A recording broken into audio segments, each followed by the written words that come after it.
Para isso, hoje vamos trazer uma das parábolas do Evangelho, que é a parábola do filho pródigo. Ela se encontra lá no Evangelho de Lucas, no capítulo 15, dos versículos 11 a 32. No nosso entender, é uma das mais bonitas do Evangelho. Ela particularmente nos toca muito o coração, porque ela compara Deus a um bom pai. E ela mostra dois filhos, que são a humanidade, e que mostra que apesar das condutas que os filhos têm com relação ao pai e na vida, o bom pai, nosso bom Deus, sempre está lá, de mãos abertas, para acolher os filhos. E essa passagem, Jesus, ele inicia contando essa parábola da seguinte forma: um certo homem tinha 2 filhos, e o mais moço deles disse ao pai: Pai, dai-me parte da fazenda que me pertence. E o pai repartiu por eles a fazenda. E poucos dias depois, o filho mais novo, ajuntando tudo, partiu para uma terra longínqua. E ali desperdiçou a sua fazenda, vivendo dissolutamente. O dissolutamente aqui é de maneira irresponsável e dá um entendimento de longe da vida correta, dos bons costumes. Jesus continua contando então. E havendo então o rapaz gastado tudo, houve naquela terra uma grande fome e começou a passar por necessidades. E ele foi e chegou-se a ele um dos cidadãos daquela terra, o qual mandou o rapaz para os seus campos para cuidar dos porcos. E o rapaz desejava encher o seu estômago com as alfarrobas. As alfarrobas são uma espécie de vagem que os porcos comiam. Uma espécie de vagem que os porcos comiam, pois ninguém lhe deu nada para comer. Então, caindo em si, o rapaz disse: Quantos trabalhadores de meu pai têm abundância de pão, e eu aqui estou passando fome? Levantar-me-ei e irei ter com meu pai, e dir-lhe-ei: Pai, pequei contra o céu e perante ti. Já não sou digno de ser chamado teu filho. Faze-me como um dos teus trabalhadores. E segue Jesus falando. E então o rapaz se levantou e foi em busca da casa paterna. E quando andava ainda, estava longe, seu pai ouviu. E se moveu de íntima compaixão. E correu o pai em direção ao filho e se lançou aos braços do filho. E o beijou. E o filho lhe disse: Pai, pequei contra o céu e perante ti, e já não sou mais digno de ser chamado teu filho. Mas o pai, então, pegou e disse aos seus servos: Trazei depressa a melhor roupa, vesti este meu filho, e ponde-lhe o anel na mão e sandálias nos pés, e trazei o bezerro cevado, e matai-o. E comamos e alegremo-nos, porque esse meu filho estava morto e reviveu, tinha se perdido e foi achado. E começaram a alegrar-se. Agora surge o contexto do outro filho. E o seu filho mais velho estava no campo. E quando veio e chegou perto de casa, ouviu a música e as danças. E chamando um dos servos, perguntou-lhe quem era aquilo. E o servo lhe disse: Veio teu irmão. E teu pai matou o bezerro cevado porque o recebeu são e salvo. Mas então o irmão mais velho se indignou e não queria entrar na festa. E saindo o pai, instava como o pai. Mas o pai então respondeu a ele. O rapaz conversou com o pai e então questionou o pai. Eis que te sirvo há tantos anos, sem nunca transgredir o teu mandamento, e nunca me destes um cabrito para alegrar-me com os meus amigos. Vindo, porém, esse teu filho, que desperdiçou a tua fazenda com as meretrizes, mataste-lhes o bezerro cevado. E o pai então disse ao filho: Filho, tu sempre está comigo, e todas as minhas coisas são tuas. Mas era justo alegrarmos-nos e regozijarmos-nos, porque este teu irmão estava morto e reviveu, tinha se perdido e foi achado. Esse é o contexto da parábola do filho pródigo. E eu não disse, mas ela se encontra no Evangelho de Lucas, capítulo 15, versículos 11 a 32. E ela é uma parábola que mostra muito da natureza humana. Muito. Ela mostra o afastamento, o arrependimento, o caminho de volta, a reconciliação. Isso é a natureza humana. E ela então mostra muito o caminho que nós temos que traçar para reencontrar Deus. E Jesus, sabiamente, se utiliza dessa parábola para mostrar esse caminho. E é interessante observar que Jesus, ele se utiliza de parábolas para passar algumas partes de lição da lei divina, que se ele fosse claro, naquela época não seria entendido. Essa é a finalidade das parábolas. É usar recurso de uma alegoria, de uma lição indireta, para passar princípios que pudessem ser perpetuados, prosseguir ao longo da história da humanidade, sem se perder no seu significado. Mas ele não podia ser claro porque não seria compreendido. Então ele se usa dessas parábolas. E aí vem uma questão interessante. Não se pode interpretar literalmente as parábolas. Porque se a gente interpreta literalmente, a gente está fadado a se equivocar. Porque se a gente for interpretar literalmente essa parábola do filho pródigo, nós vamos olhar para o filho que ficou junto ao pai, que ele foi injustiçado pelo pai. Afinal, o filho mais novo pediu a fazenda, a sua parte da fazenda, o pai pegou, vendeu, deu o dinheiro e vai, filho.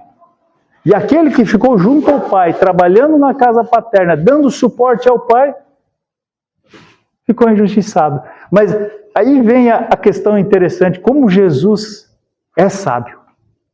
Ele usava dessas lições que chocavam os costumes da época, para passar uma lição para ela ficar gravada na mente das pessoas. Trazer até uma certa indignação. E lá no Evangelho segundo o Espiritismo, lá no capítulo 18, no capítulo 18, são muitos os chamados e poucos os escolhidos. A gente às vezes gagueja, né? Tem uma informação muito clara de Kardec sobre a razão pela qual Jesus se utilizava das parábolas. E Kardec fala, Jesus se inspirava nas usanças mais comuns da vida e adaptava suas parábolas aos costumes e ao caráter do povo a que se dirigia. A maioria dessas parábolas tinha por fim fazer penetrar nas pessoas a ideia da vida espiritual. E seu sentido só parece incompreensível para os que não se colocam sob esse ponto de vista. Então, nós temos que ter claro que a maioria das parábolas de Jesus visava incutir nas pessoas a ideia da vida futura, da vida espiritual. E aí vem o choque, porque se interpretamos a parábola do filho pródigo, literalmente a gente fala, mas cadê a justiça de Deus? E aí Jesus vem mostrar para nós.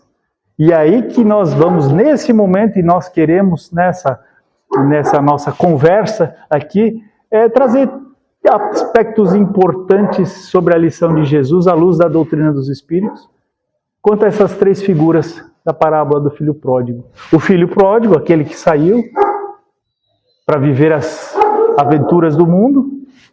O pai que ficou, podemos entendê-lo como Deus. E o filho mais velho que ficou junto ao pai. E aí cumpre pensar, qual foi a lição espiritual que Jesus quis trazer para cada uma dessas figuras? Qual foi essa lição? Bem, o filho mais novo, Jesus já apresenta ele e fala como mais novo justamente porque quando nós somos mais jovens, nós somos mais impulsivos. Nós tendemos a querer viver as coisas, tendemos a querer nos movimentar e nos aventurar nas coisas que a vida, que o mundo material nos oferece.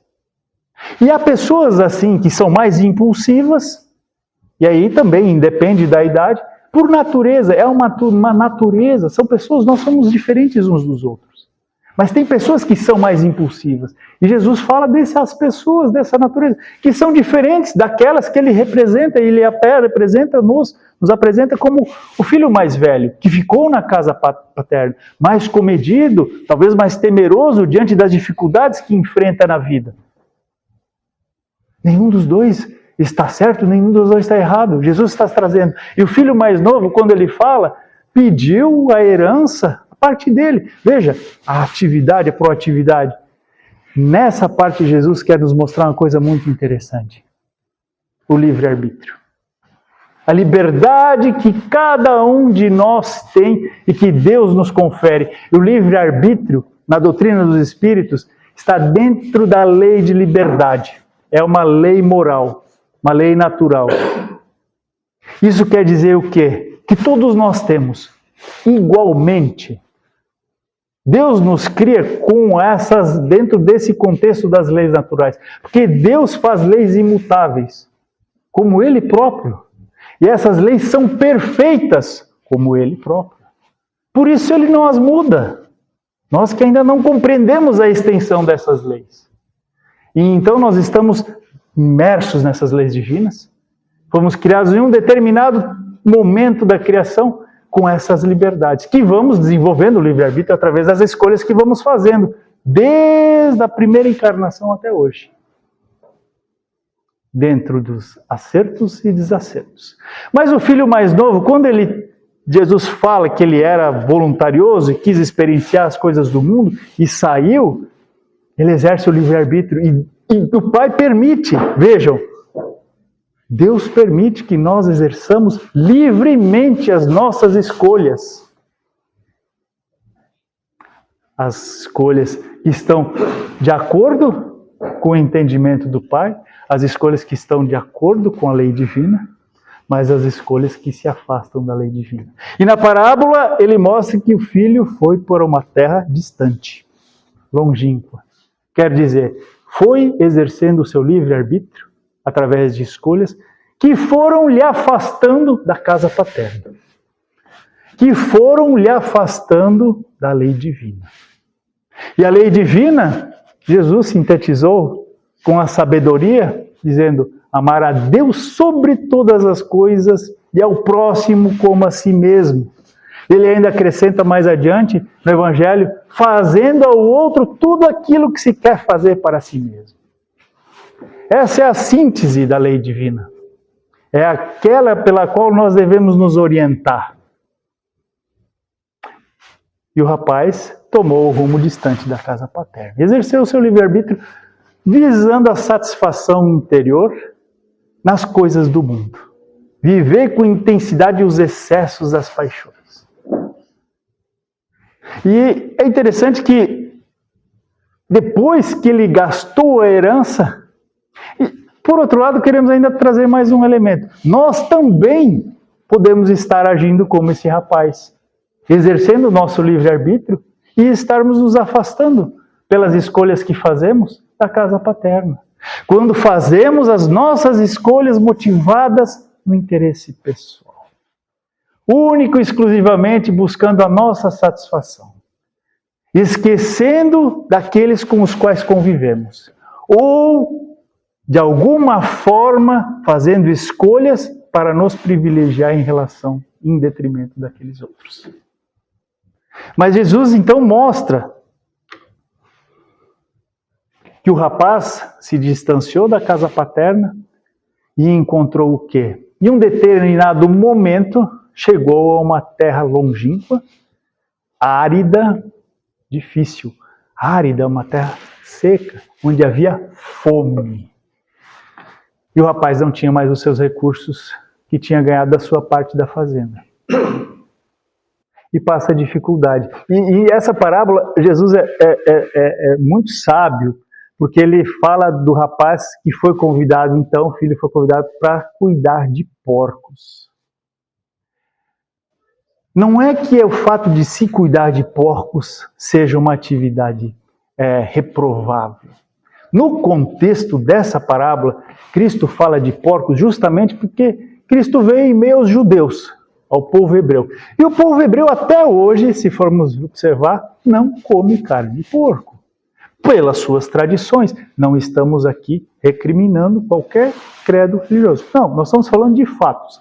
Mas Jesus se utiliza disso para mostrar para os judeus da época que ele chegou ao fundo do poço. Pelas escolhas que ele fez, se afastando da casa paterna, deixando de viver o amor ao próximo, fazendo ao próximo tudo aquilo que se quer que se fosse feito para si mesmo. Percebe? E ele vem, então, ele está se sentindo junto aos porcos, sujo, enlameado, se sentindo imundo, em dor e sofrimento. E o interessante que Jesus usa desse recurso, falando da sujeira material, falando de um recurso de estar em meio aos porcos, mostrando que como se a pobreza material ela fosse uma ruína, o fim do mundo. Mas ele não se restringiu a isso.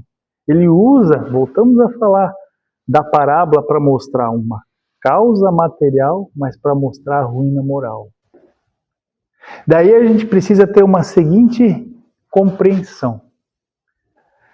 E isso a doutrina dos Espíritos nos ajuda bastante.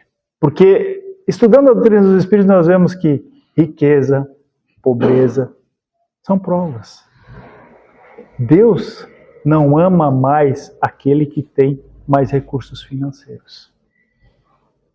Não ama menos aquele que está passando por dificuldade.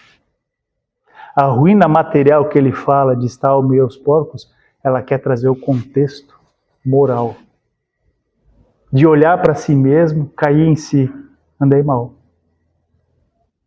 Deixei de perdoar, continuei fazendo mal, continuei não sendo, talvez, um bom colega de serviço, no local de trabalho em que eu me coloco, talvez não sendo um bom cônjuge, um parceiro, uma parceira no meu casamento, quando quero submeter o outro às minhas vontades exclusivamente, quando deixamos de ser bons pais, boas mães, ou bons filhos, percebe que esse contexto da ruína moral que Jesus quer nos trazer, que nós, pelo nosso livre-arbítrio, muitas vezes nos afastamos da lei divina, e que por nossas próprias pernas nos afastamos da casa paterna, pelas nossas próprias escolhas nos afastamos da lei divina.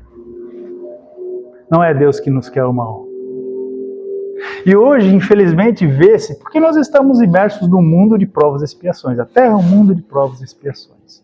Em que, infelizmente, o mal prepondera, porque é na presença do mal, sentindo o mal, que nós vamos despertar a nossa consciência sobre a necessidade de fazer o bem.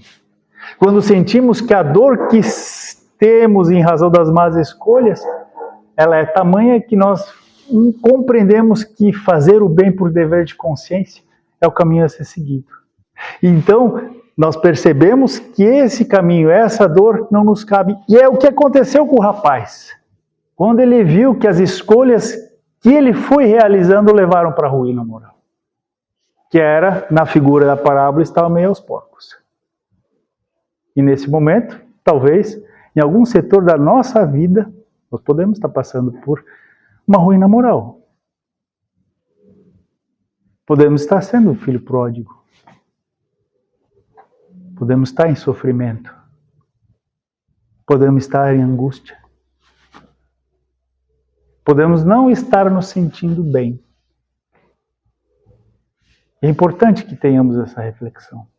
Porque se nós não estamos bem agora, nós precisamos olhar para a parábola, porque o filho pródigo cai em si. Ele desperta a sua consciência.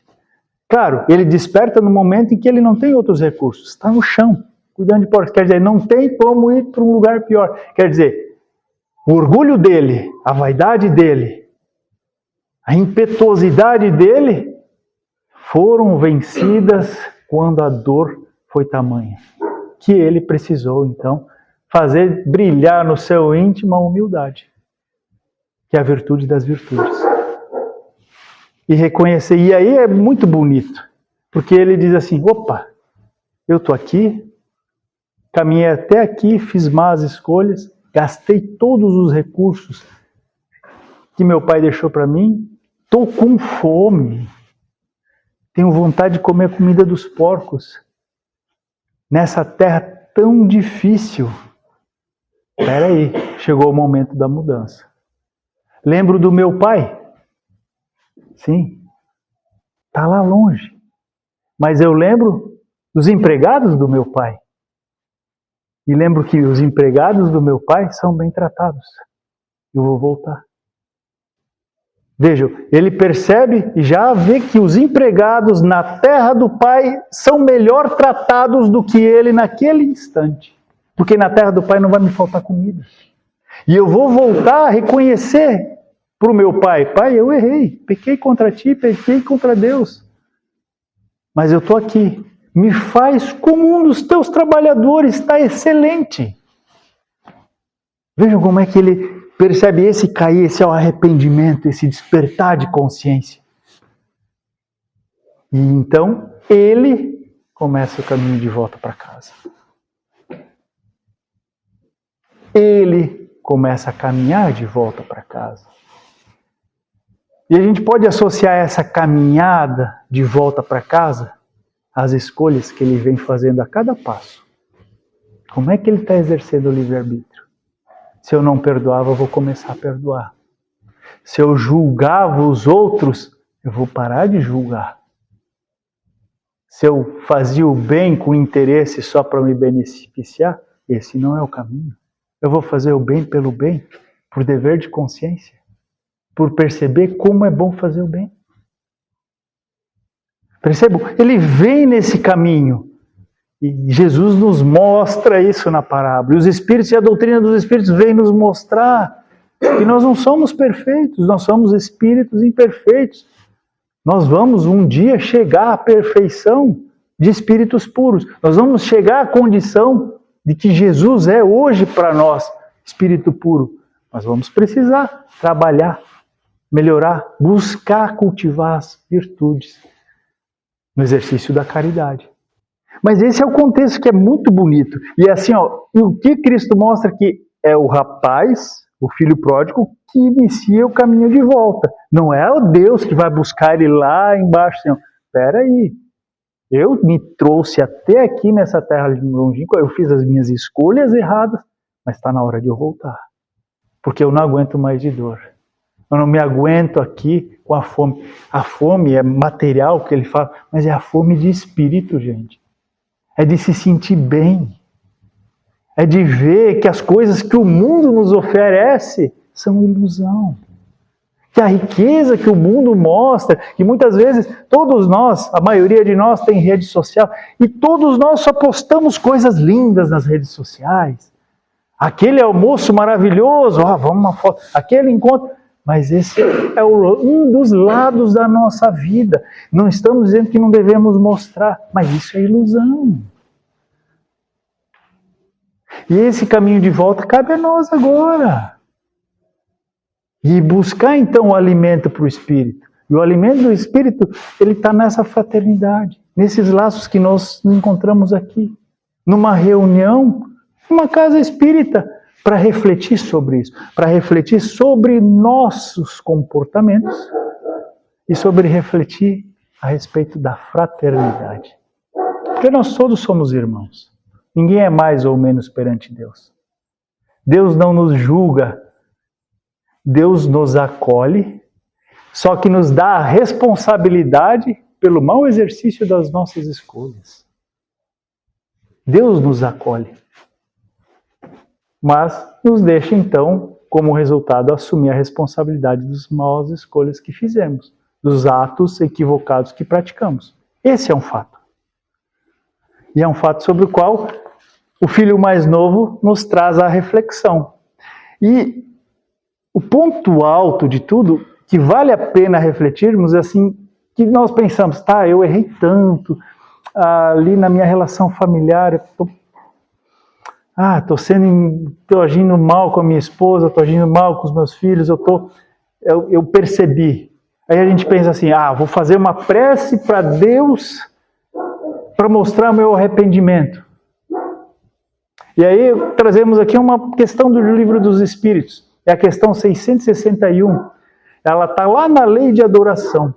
E ela nos leva assim a um choque. Porque Kardec pergunta aos espíritos o seguinte: pode-se pedir eficazmente a Deus o perdão das faltas? Está no caminho daqui do filho pródigo. Eu reconheci que eu cometi meus erros, minhas faltas. Vou pedir perdão a Deus. E os espíritos respondem: Deus sabe discernir o bem e o mal, e a prece não oculta as faltas.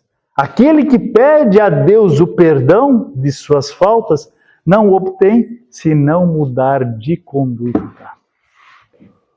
Nós não estamos, e os espíritos ainda seguem: as boas ações são a melhor prece, porque os atos valem mais do que as palavras.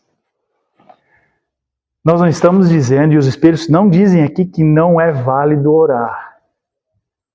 A orar é muito importante, porque a prece nos dá a tranquilidade, nos dá a condição de nós termos esclarecimento de como estamos agindo.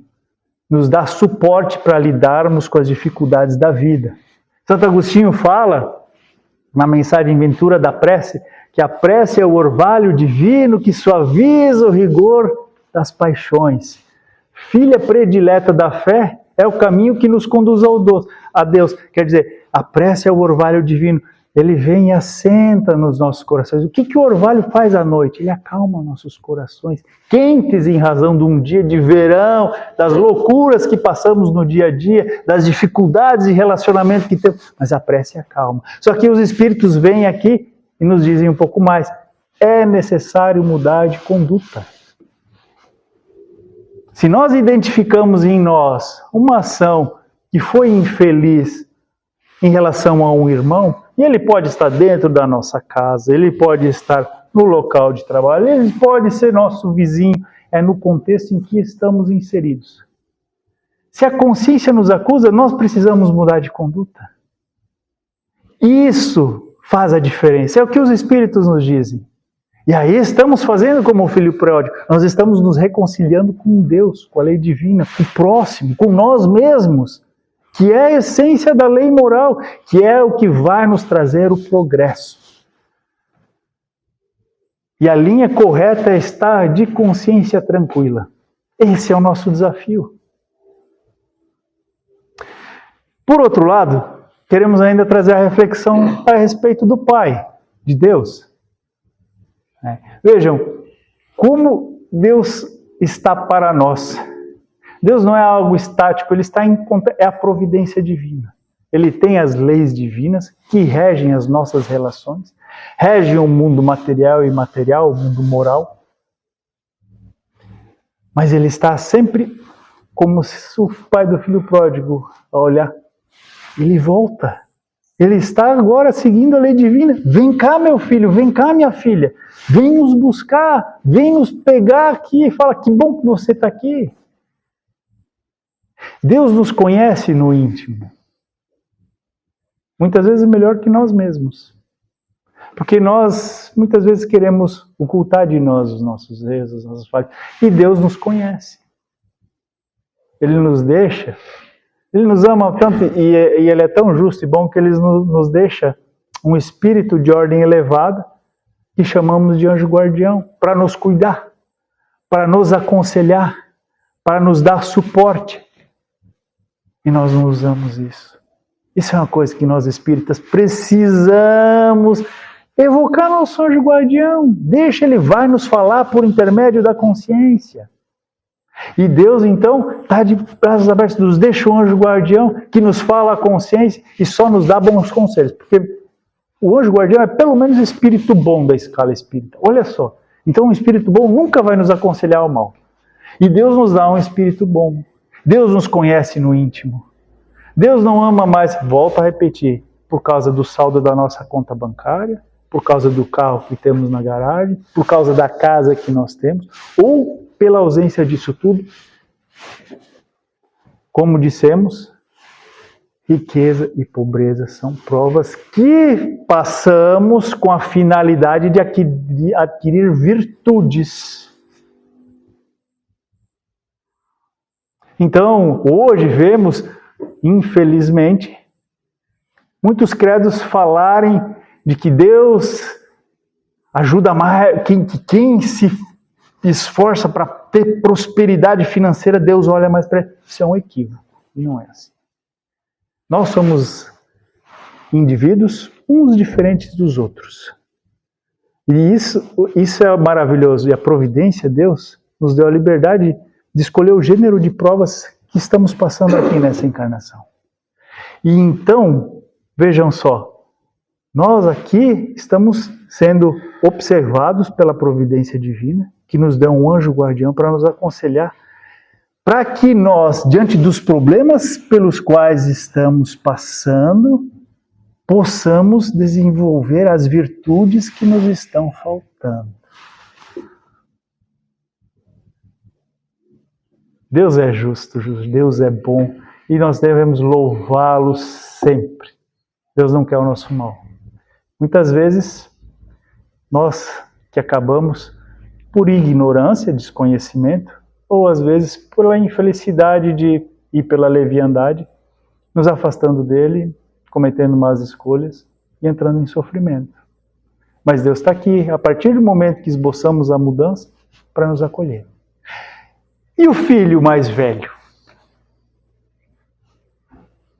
Aquele que ficou na casa paterna, também merece uns minutos de reflexão.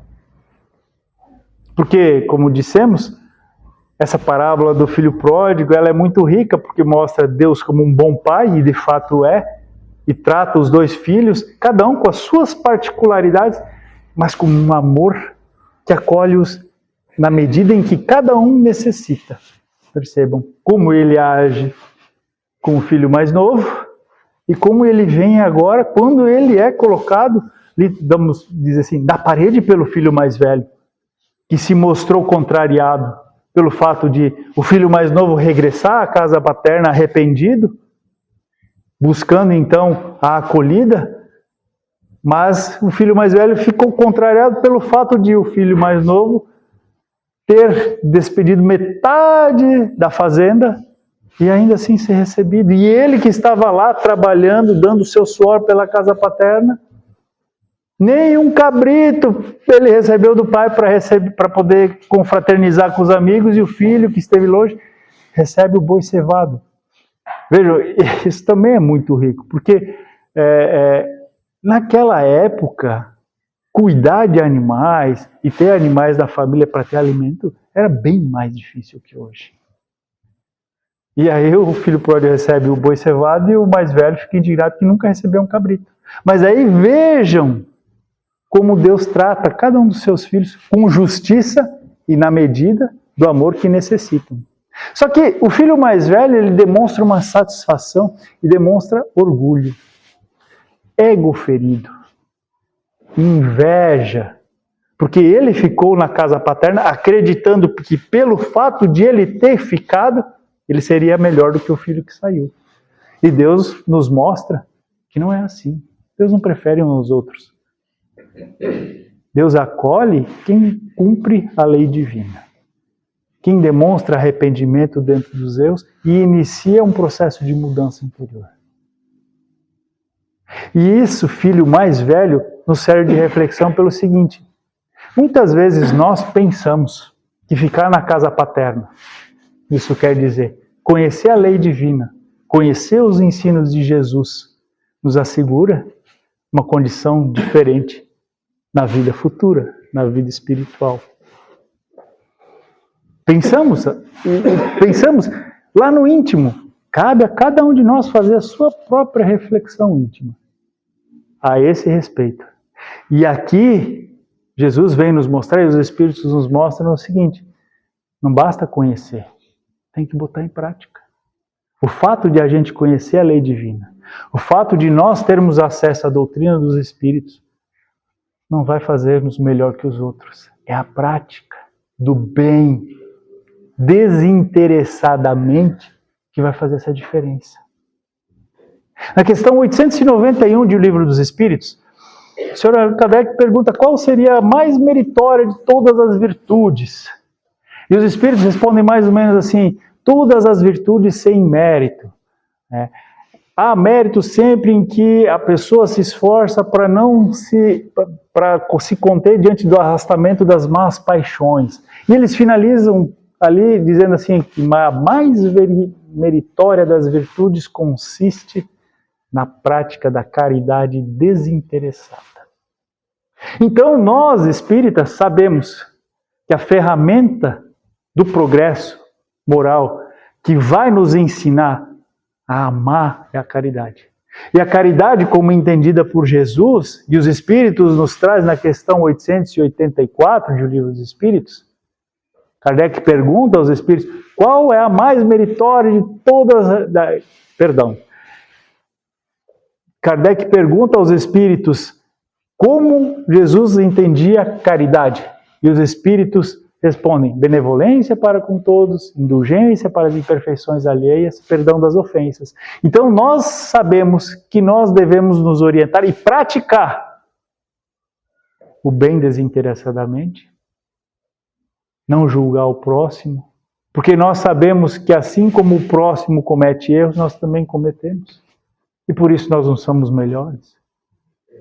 E perdoar as ofensas. E é isso que nós temos que fazer, é essa prática. Conhecer não basta.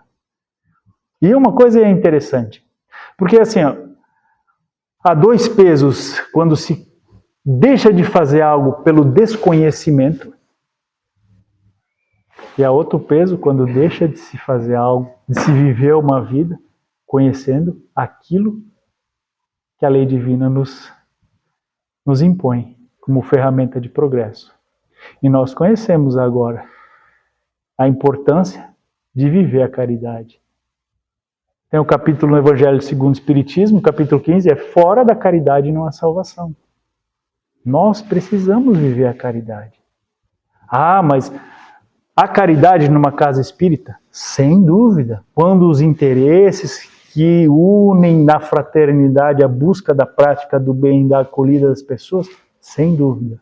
Mas a caridade começa dentro da minha esfera próxima de ação. No local em que eu me encontro. É uma questão de comportamento, de conduta, de escolha. Não sejamos também como o filho mais velho, que sabemos que é a caridade que vai nos trazer a salvação, o progresso moral, e não praticamos. Eu pratico caridade com quem eu gosto. Ah, aquele meu amigo, mas aquele colega de trabalho que está tentando a minha vaga, que ele é desleal comigo, esse ali que se cuide. Não é assim. Uma questão bem oportuna que ainda trazemos, e já estamos caminhando para a finalização, é a questão 886 do Livro dos Espíritos. Lá, o Sr. Allan Kardec pergunta, Jesus fala, amai os vossos inimigos, mas não seria um contrassenso a amar aqueles que nos querem mal? E aí os Espíritos dizem, Jesus não falou que se deve amar igualmente o inimigo como uma pessoa que você tem afinidade. Não foi isso. Jesus quis falar que se deve amar, quando se quer amar o inimigo, você deve pagar todo o mal que ele pratica com o bem. Porque se devolver o mal com o mal, você se torna igual a ele. Então, esse é um desafio para todos nós. A letra, o Evangelho, está ali, está escrito. Vivê-lo é o nosso desafio. Mas nós podemos, vamos caminhando. Como o filho pródigo, assim como ele se afastou, ele voltou. Como? Caminhando. Fazendo as suas escolhas. Suas pequenas escolhas, a cada dia. E esse é o que a gente deixa de desafio para cada um de nós. Trazer a reflexão, que filho que nós somos? O pródigo ou o que ficou em casa? Um pouco dos dois, né? Mas nós podemos fazer diferente. Caminhando todo dia, fazendo as nossas escolhas, fincadas no amor, na caridade desinteressada, na fraternidade. E é com esse sentimento de fraternidade, de acolhida, como me senti bem aqui, com todos, que encerramos a reflexão de hoje. Muito obrigado.